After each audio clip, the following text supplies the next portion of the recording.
Thank you, Radu, for joining. Thank you for everyone to be here. Uh, Thank you so much, first and Eric. First and foremost, I'd like to invite you, Radu, and first of all, to thank you for the previous collaboration. We started things working almost a year ago now, so happy to be here today and for you to be part of our alumni and sharing a bit, the same vision around community and what makes a community, how, and strategies around community. So thank you for taking the time to organize this call. And I'd like to ask you, if you could do a short intro for the people that don't know you that well, and a bit of background about sessions as well. Thank you so much. Thank you so much, Eric, for inviting me. Super happy to join this.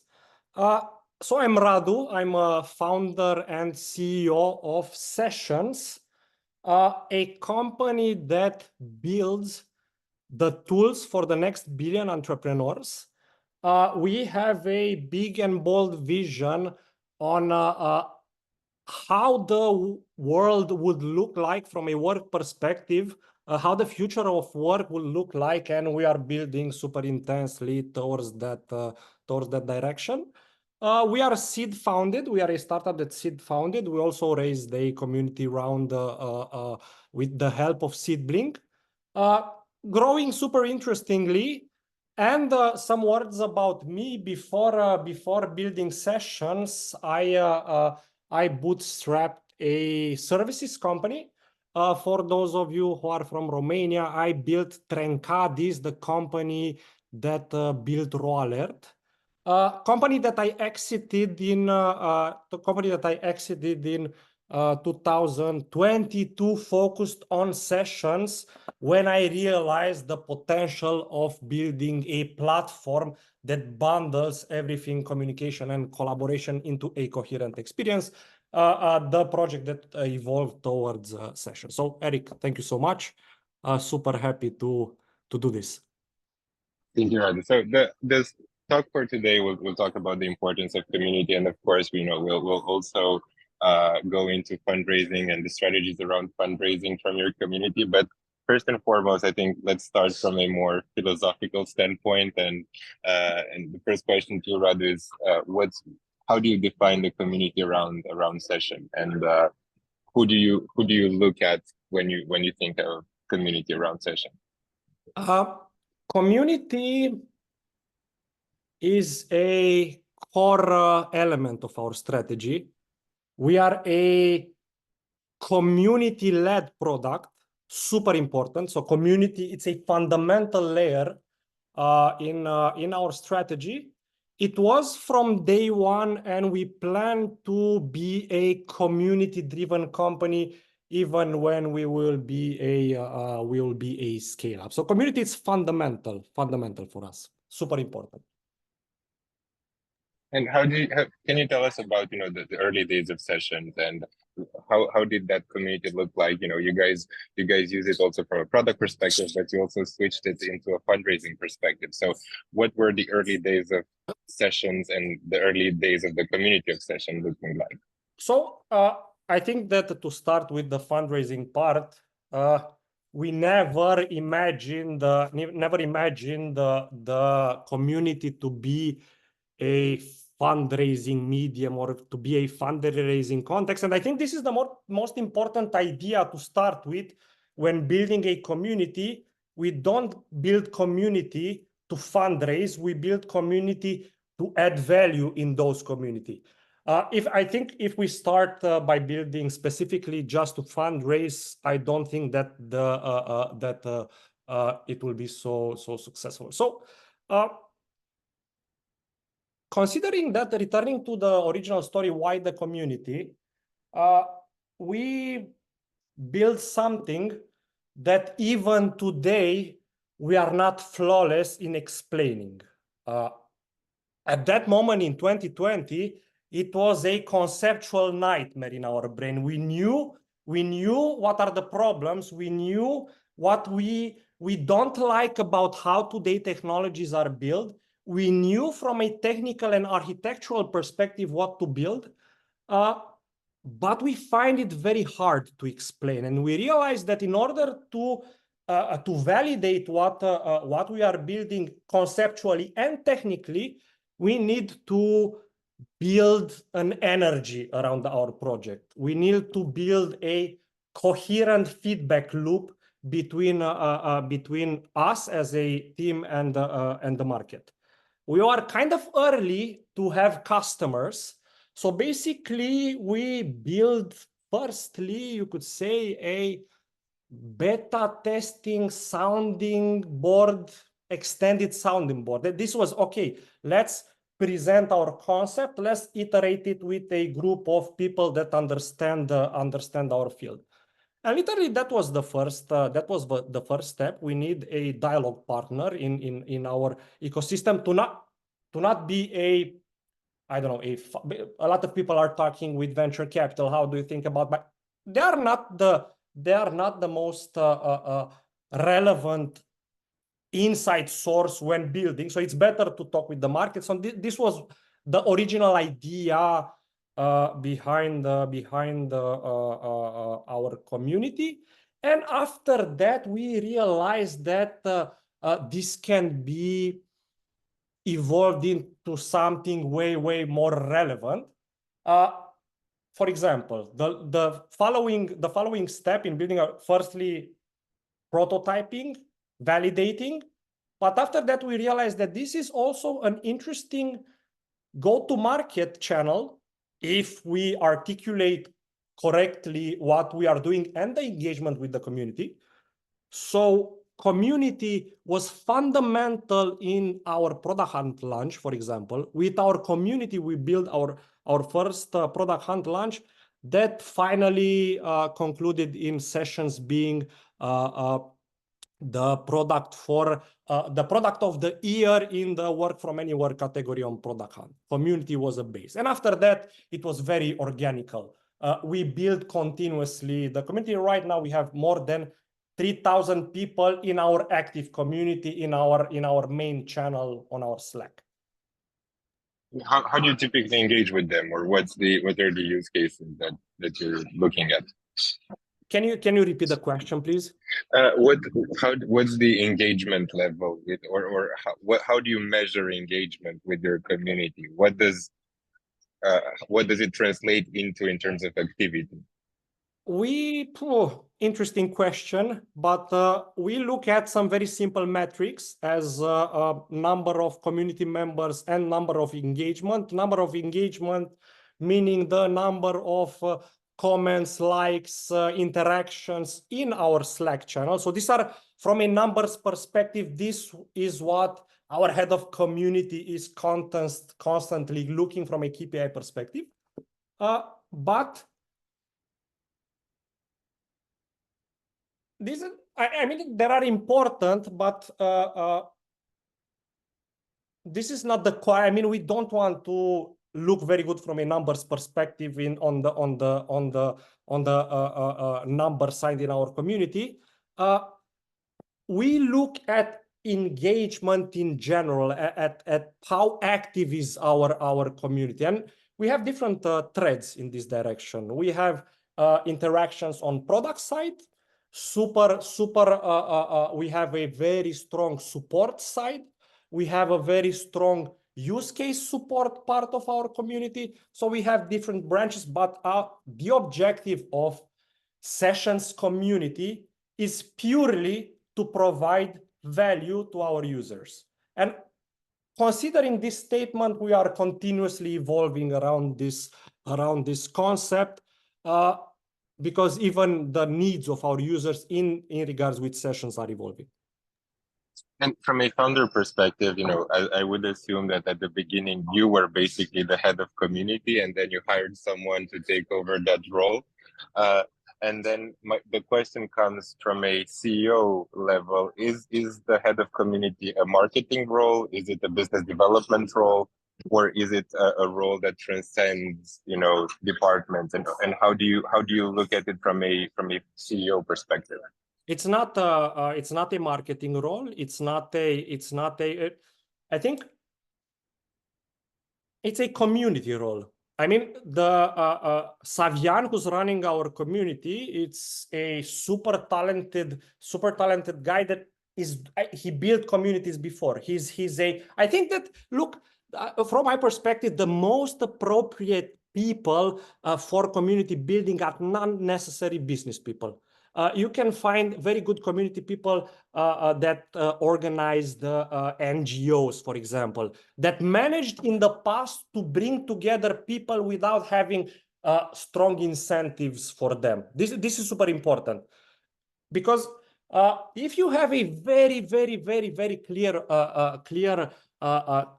business KPI in regards with your community, you will start to the authenticity of your community will dim. This is my perspective. So I think that, but this is my perspective on things. I don't think that it's absolute truth. I think that community managers are more efficient if they are coming from places where, in a way or another, build already communities. But it's not it's important, although it has marketing effects. It has marketing effects. Go to market, not marketing. Go to market effects. I think that we should not see the community as a marketing channel. Mm-hmm. Now, switching to the topic of fundraising, can you give us some context, about the and some background of the history of fundraising for sessions? You raised now both from VC funds as well as a crowdfunding campaign with SeedBlink. What were first of all, if you can walk us through the history, and then what are the differences and the common traits between the two types of fundraising? I think the only common trait is the fact that you raise money. That's the common thread. It's very different. And I want to start with my main idea in regards to this topic. I think that community fundraising will become a fundamental fundraising tool in the future. I think that the successful startups of tomorrow will have organic communities that will be interested, without pulling them, to invest in their startups. So yeah, I think the community fundraising is a important portion of the fundraising of the future. Now to talk about our history. So we started sessions in 2020, and myself, I did the first investment round. I participated. We are a different breed of startup. We had a more positive beginning, in the fact that we invested a lot of money from day one, considering the horizontality and what we try to build. We realize it's impossible to go to the traditional route, so that's important to mention.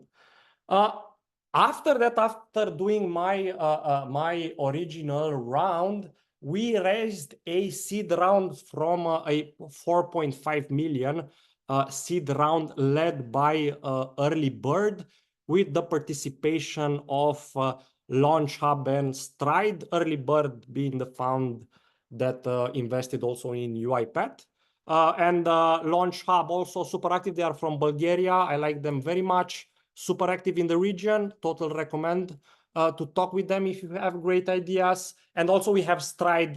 They are from UK. So we managed to raise from a super interesting lineup of funds. This was happening in 2022, at the beginning of 2022. After that, considering initially our plan was to raise a Series A, but usually I talk about these things with, I think we use too many tags in fundraising: seed, pre-seed, Series A, late seed, etc. I think we are just, my conclusion these days is we are just complicated. We need to raise money to reach several different objectives in different parameters. But At that point, our plan initially was to raise a Series A in 2023. But the market went cuckoo. I mean, after the exuberance of the 2020 and 2021, venture capital went from super positive to apocalypse, total apocalypse, and we are still living that apocalypse. And we realized that the only way to, I mean, at this moment, our strategy is to move as far as possible through these times. And we realized that we want to do a seed extension. We realized that we have a lot of people that are very invested from a usage perspective in sessions. And we realized why not to do a seed extension in which to mix venture capital with a community round. And this was happening at the end of last year. And I think we raised from SeedBlink somewhere almost $500 US. Part of yeah. And what were the the main reasons when you decided to go into this community fundraising mode? Besides, you mentioned capital being the only similarity with VC funding. Mainly we wanted to give the opportunity. It's not a capital thing because we didn't see it like this. We see it like an opportunity to strengthen our relationship with our most powerful users. And this is it. This is the magic of a community round. The reality is that in most situations, the funds that are investing in startups are not using the startup product. They don't understand actually the product, and that from a startup perspective, that's not a so ideal situation, because especially in the first part of the startup, everything is about the product, and basically by building a community round, you start to have a different type of investor, an investor which is not only involved from a financial perspective, but also he's deeply involved from a product perspective. And this is magic. This is amazing. The fact that you have, because of course, if you put money into something, you are interested to follow through, to follow it, to build with the team. We are literally building with our community investors. Yeah, so it's super different. I would say that community rounds, from my perspective again, are more about what the startup is doing than that amazing exit story that we are all saying when we are fundraising. So it's more natural, more authentic, more. Yeah, I love community fundraising. I really think, and we will do more of them. For us, it transformed into a practice, and we'll continuously do it. But again, I don't see, there are of course technical things that are similar, but I don't think that this is the. And how important do you see, the persona of the founder in this community fundraising? Because of course, there's the brand of the company, but as a founder, you pull a lot of weight into the topic. I don't think that there is. I mean, it's the same answer with all. It's fundamental. I mean, you cannot outsource community fundraising. It's a founder's job. It's a founding team job. I have responsibility. I literally have responsibility in regard with my investors, including those from our community. I'm responsible for their money. Yeah, it's super important. You need to be. I mean, as a founder, but this is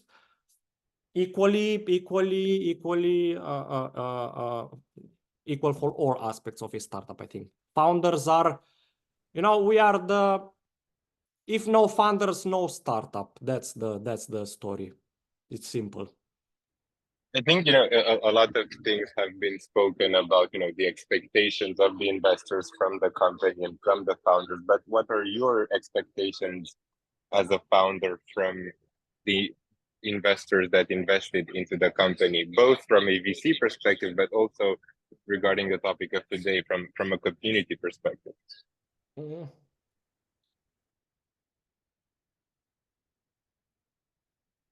It's not a simple answer, because it's not a simple answer to this. I think that the reality is that I don't have other expectation than I don't have other expectation. 1 second, because I think also Jem entered. So I don't have other expectation other than the investment side of things. I mean, this is something that, 1 second, because I think also Jem connected. Jem, I think, yes, perfect. Good. So expectations. In general, it's not. I mean, I have a personal rule. I avoid expectations. I find expectations being kind of dangerous and bad for our mental health. So I don't have intrinsic expectation from an investor outside of being a goodwill investor. I think this is no. Where investor can be helpful, and this is a different thing. I think investors can be super helpful, and things are different. I mean, on the community side, community investors can be really helpful in guiding your product roadmap, in including talking on your strategy, because they are more part of the team that a venture capital investor has. And from the institutional investor, where investors can help is through their network. Good investors can help you fundraising. Good investor can find you clients. Good investors can guide you in crazy times. So yeah, but it's not an expectation. And my advice would be to not expect this kind of things, to talk about them, but being super okay if nobody gives you other than money. Money are important. Money are important, though.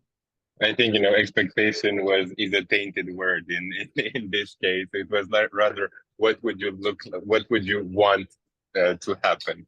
Yeah, from community product, skin in the game, from venture network, to be very specifically, and money.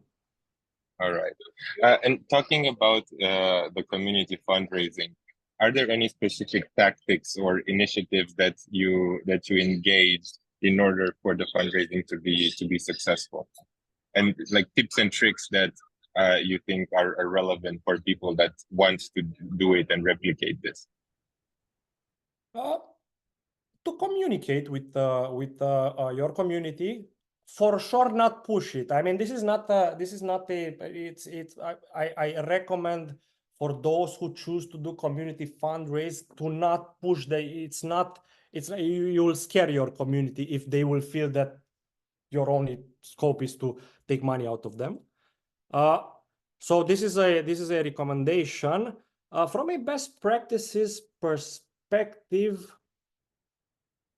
Build a communication plan. You have to share the deal details with your community. Total recommending webinars, workshops. I don't think that one-to-ones are necessary. I don't think that one-to-ones are necessary. But if somebody rises that he wants to invest, for sure, if it makes sense. But if there is if you communicate it properly without putting a lot of push, into your community, I think it's enough. What do you say? What not what do you say, but what do you think about the comments heard, especially in the venture world, that fundraising should be something elitist, reserved for the few, in which you don't want to disclose too much information, in which you don't want to disclose, because at the end of the game, fundraising can be a perception game. So what's your thought about being open and sharing, and a potential upside and downside of this community fundraising, which you're being very open with a large amount of people, which can be positive or negative? I think that this narrative, it's kind of obsolete, and maybe it was mainstream 10 years ago, but at this moment, of course, there are verticals, defense. Okay, we do not talk openly about a lot of things, or maybe some deep tech things, or some enterprise things, but if you want to build the community, you have to be transparent. You have to be transparent. I'm talking with my community even on fundraising. If we don't have a community round, I'm talking with our community about our strategy without having the expectation from our community that they will invest. No, I don't think that this is. I'm not into this thing that investing. It's part of the. No, I don't think. Also, what about there's another misconception, I would say, or not necessarily misconception, but thought around community funding, that it's super time consuming. It's super. It A requires a community lot of. round. Yes. False. It's 10 times more easy than a venture round. 10 times more easy. If you have a community, again, super important. You build a community to build a community, not to fundraise. So building you have, I think, in the niches or the verticals of the business areas where you can build a community from day one, build a community from day one. And once you have it and you are doing fundraising, it's way more easy, way more easy. Because again, you don't have to venture capital raising. It's also a signal game. It's a lot of personal dynamics. It's about network. It's about coffees. It's about parties. Sometimes it's about a lot of unseen and untalked about angles. Community, it's more authentic, it's real, it's true, it's with your people, it's with those who already believe in you. But so I think yeah. And putting some numbers on this, how long did it take for you guys to do this community fundraising? With the mention that we have in general, I have very bad timings to fundraise. I think I'm popular for. I'm fundraising in summer and in December because the rest of the year I'm working. And our community round was between middle of December and the end of January. So it was slow in the first part, but it accelerated immensely in the last 2 weeks without us doing a lot of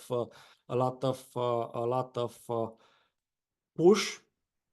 So yeah, I think 2 months. But with good planning, I think this can be even more compressed. Radu, thank you so much for taking the time. I would like to wrap it up and to ask for a final thought around what are the main takeaways that someone should have when thinking about the community, and what are the parting thoughts that you want the audience to leave with today? So super important. If possible, build a community from day one. Build a community around that core idea that you are building around the business, because we are building our startups in order to solve a problem, build the community around that problem, grow it as organically as possible, not to raise money, but to give value to that community. And I think that for those who are doing this, who are raising organic communities to serve their communities, they will be able to easily build also community rounds. This paired, of course, with other fundraising mechanisms. Thank you so much, Radu, for taking the time. Glad to have worked together, and looking forward to working together in the future again. And wishing you all of the best and enjoy the summer. Thank you so much. Great pleasure. Thank you, Radu. Thank you, everyone. Bye-bye. Thank you. Bye-bye.